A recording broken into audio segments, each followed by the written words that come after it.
ઉમરેઠની અંદર 23 એપ્રિલના રોજ એ પેટા ચૂંટણી યોજાશે।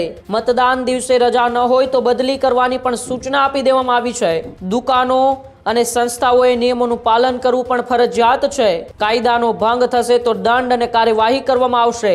23 તારીખ જાહેર થતાની સાથે જ માર્ગદર્શિકા પણ જે છે તે જાહેર થઈ ગઈ છે, કારણ કે ત્યાં એ પહેલા ચૂંટણી થશે ને ત્યારબાદ સ્થાનિક સ્વરાજ્યની ચૂંટણીની તારીખો જે રીતે જાહેર થઈ છે 26 તારીખે સ્થાનિક સ્વરાજ્યની ચૂંટણી જે છે તે યોજાશે। આ પેટા ચૂંટણીમાં ત્રિપાંખીયો જંગ જે છે તે પણ જામશે, કારણ કે ભાજપ, કોંગ્રેસ અને આપ આમ ત્રણેય ઉમેદવારો જે છે તે ત્યાં ઊભા રાખશે અને ચૂંટણીની જાહેરાત થતાની સાથે જ હાલતો રાજકીય ચર્ચાઓ જે છે તે અત્યારે ત્યાં ઉમરેઠ ની બાજુ જઈ રહી છે અને ત્યાં પણ અલગ ચર્ચાઓ થઈ રહી છે। હજુ સુધી તમે અમારી ચેનલને સબસ્ક્રાઇબ નથી કરી તો અત્યારે જ ન્યૂઝરૂમ ગુજરાતને સબસ્ક્રાઇબ કરો, ફેસબુક અને ઇન્સ્ટાગ્રામ પર ફોલો કરો।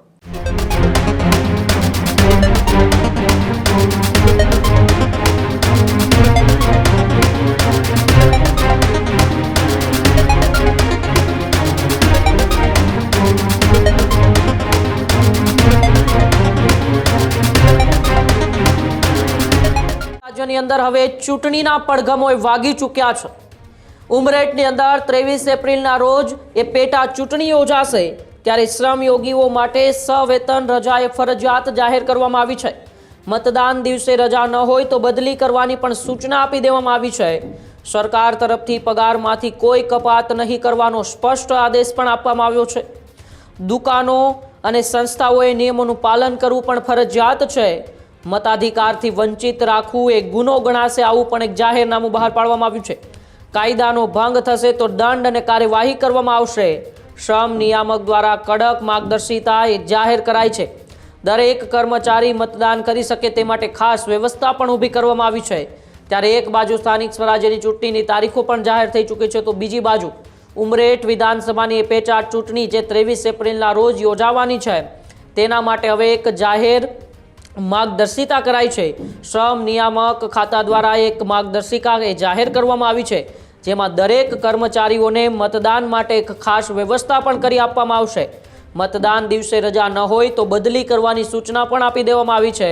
શ્રમયોગીઓ માટે સવેતન રજા એ ફરજિયાત જાહેર કરવામાં આવી છે અને સાથે સાથે સરકાર તરફથી કોઈ પણ પ્રકારની પગારમાંથી કપાત પણ નહીં થાય, આવી પણ અત્યારે જાહેર છે એ માર્ગદર્શિકા કરવામાં આવી છે। ત્યારે વધુ માહિતી માટે ન્યૂઝરૂમથી મારી સાથે ભાવિક જોડાયેલા છે।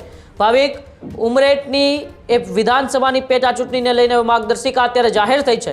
23 એપ્રિલના રોજ જે મતદાન યોજાવાનું છે તેને લઈને સરકાર તરફથી એ જે કર્મચારીઓ છે તેમના પગારમાં કોઈ કપાત નહીં થાય અને કોઈ પણ કર્મચારીનો મતાધિકારનો જે અધિકાર છે એ છીનવાનો પ્રયાસ નહીં થાય તેવો માર્ગદર્શિકા જાહેર કરવામાં આવી છે। શું છે વધુ વિગત? બિલકુલથી જ ઉમંગ, જે રીતે ઉમરેઠના ધારાસભ્ય ગોવિંદભાઈ પરમાર કે જેમનું નિધન થતાં એ બેઠક જે છે તે ખાલી પડી હતી અને ત્યારબાદ ત્યાં કયા ઉમેદવારને ઊભા રાખવા તેની પસંદગી કરવી તેને લઈને ચર્ચાઓ ચાલી રહી હતી। ત્યારે ભારતીય જનતા પાર્ટીએ ગોવિંદભાઈના પુત્ર જે છે તેમને જ ત્યાં ઊભા રાખવાની વાત જે છે તે કરી હતી અને એમને ટિકિટ આપી હતી। એટલે પેટા ચૂંટણીની તારીખ જે છે તે 23 તારીખ નક્કી કરવામાં આવી છે અને 23 તારીખ જાહેર થતાની સાથે જ માર્ગદર્શિકા પણ જે છે તે જાહેર થઈ ગઈ છે, કારણ કે ત્યાં એ પહેલા ચૂંટણી થશે ને ત્યારબાદ સ્થાનિક સ્વરાજ્યની ચૂંટણીની તારીખો જે રીતે જાહેર થઈ છે 26 તારીખે સ્થાનિક સ્વરાજ્યની ચૂંટણી જે છે તે યોજાશે। એટલે કે વાત જે પ્રમાણે કરવામાં આવે તો જે ઉમરેઠ બેઠક છે એ ઉમરેઠ બેઠક ઉપર હવે ચૂંટણી યોજાવા જઈ રહી છે અને આ પેટા ચૂંટણીમાં ત્રિપાંખીયો જંગ જે છે તે પણ જામશે, કારણ કે ભાજપ, કોંગ્રેસ અને આપ આમ ત્રણેય ઉમેદવારો જે છે તે ત્યાં ઊભા રાખશે અને ચૂંટણીની જાહેરાત થતાની સાથે જ હાલતો રાજકીય ચર્ચાઓ જે છે તે અત્યારે ત્યાં ઉમરેઠ ની બાજુ જઈ રહી છે અને ત્યાં પણ અલગ ચર્ચાઓ થઈ રહી છે। એ બધાની વચ્ચે જે માર્ગદર્શિકા જાહેર કરવામાં આવી છે, જો એની વિગતે વાત કરીએ તો શ્રમયોગીઓ માટે સવેતન રજા જે છે તે ફરજિયાત જાહેર કરવામાં આવી છે અને મતદાનના દિવસે રજા ન હોય તો બદલી કરવાની સૂચના પણ આપવામાં આવી છે। સરકાર તરફથી પગારમાંથી કોઈ કપાત નહીં થાય તે પ્રકારની પણ વાત માર્ગદર્શિકામાં જે છે તે અત્યારે જાહેર કરવામાં આવી છે। દુકાનો, સંસ્થાઓએ નિયમો જે આપેલા છે તેનું સંપૂર્ણપણે પાલન કરવાનું રહેશે, તો સાથે જ મતાધિકારથી વંચિત રાખવું એ ગુનો જે છે તે માર્ગદર્શિકાની અંદર કહેવામાં આવ્યું છે। એટલે કે મતદાનના દિવસે કોઈને પણ મતદાન કરતા રોકી ન શકાય, એ બદલે ગુનો જે છે તે કહી શકાય એ પ્રકારની માર્ગદર્શિકાની અંદર એટલે ઘણી બધી વિગતો જે છે તે માર્ગદર્શિકાની અંદર અત્યારે આપવામાં આવી છે। અને ઉમરેઠની જે બેઠક છે તેને લઈને રાજકીય ધમાસાણ જે છે તે જોવા મળી રહ્યું છે અને જે 23 તારીખે ચૂંટણી યોજાવાની છે, આ 23 તારીખે ચૂંટણીને લઈને તમામ પક્ષો ભાજપ, કોંગ્રેસ, આપ આમ તમામ પક્ષો જે છે તેના દ્વારા અત્યારે તૈયારીઓ તેજ કરી દેવામાં આવી છે. ઉમેદવારો જે છે તેની પણ અત્યારે પસંદગી કરવામાં આવી રહી છે. સ્થાનિક સ્વરાજ્યની ચૂંટણીને લઈને પણ સેન્સ પ્રક્રિયાઓ જે છે તે ભારતીય જનતા પાર્ટી, કોંગ્રેસ દ્વારા હાથ ધરી દેવામાં આવી છે. આપે પણ જે રીતે લિસ્ટ બહાર પાડી દીધું હતું કે જેમાં અલગ અલગ નામો રાખવામાં આવ્યા હતા અને નાનામાં નાના કાર્યકર્તાઓને પણ જે છે તેમાં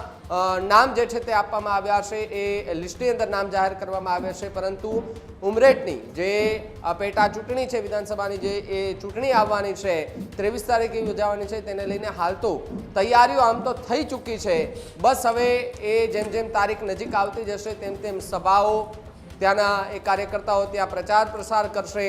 સાથે જ પોતાની તરફ એટલે કે ભાજપ હોય, કોંગ્રેસ હોય, આપે એ પોતાની તરફ લોકોને, મતદારોને કેવી રીતે લઈ આવવા અને પોતાના પક્ષને કેવી રીતે મજબૂતાઈથી ત્યાં જીતાડવો તે દિશામાં જે છે તે તમામ પક્ષો હાલ તો તડામાર તૈયારી અને મહેનત જે છે તે કરી રહ્યા છે.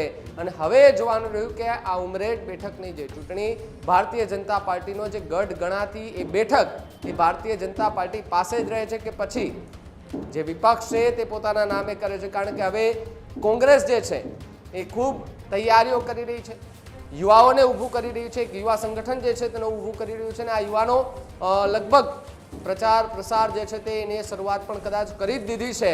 શ્રી ગણેશ કરી દીધા છે, આપે પણ શ્રી ગણેશ કરી દીધા છે અને ભારતીય જનતા પાર્ટીએ પણ શ્રી ગણેશ એ કરી જ દીધા છે. કારણ કે હવે સેન્સ પ્રક્રિયા ધીમે ધીમે હાથ ધરાય છે જે સ્થાનિક સ્વરાજ્યની ચૂંટણી પહેલા અને ઉમરેઠ બેઠકની જે ચૂંટણી આવવાની છે તેને લઈને પણ હવે તૈયારીઓ જે છે તે તેજ કરી દેવાની છે. હવે ત્યારે જોવાનું રહ્યું કે 23 તારીખે જે મતદાન યોજાશે, જે ઇલેક્શન યોજાશે, તેમાં કેટલી સંખ્યામાં લોકો ત્યાં મતદાન કરવા આવે છે. કારણ કે ઉમરેઠ બેઠક કે જેની આસપાસના વિસ્તાર જ્યાં જ્યાં ઉમરેઠ બેઠક લાગે ત્યાંથી મોટી સંખ્યામાં મતદારોને જે છે તે ત્યાં લઈ જવાની સુવિધાઓ પણ જે છે તે કરી દેવામાં આવશે. જી બિલકુલ, આભાર ભાવિક સમગ્ર માહિતી બદલ અને જોડાવા બદલ. ત્યારે જ ન્યૂઝરૂમ ગુજરાતની યુટ્યુબ ચેનલને સબસ્ક્રાઇબ કરો અને ઇન્સ્ટાગ્રામ અને ફેસબુક પર ફોલો કરો. અપડેટ રહો, સત્યની સાથે રહો.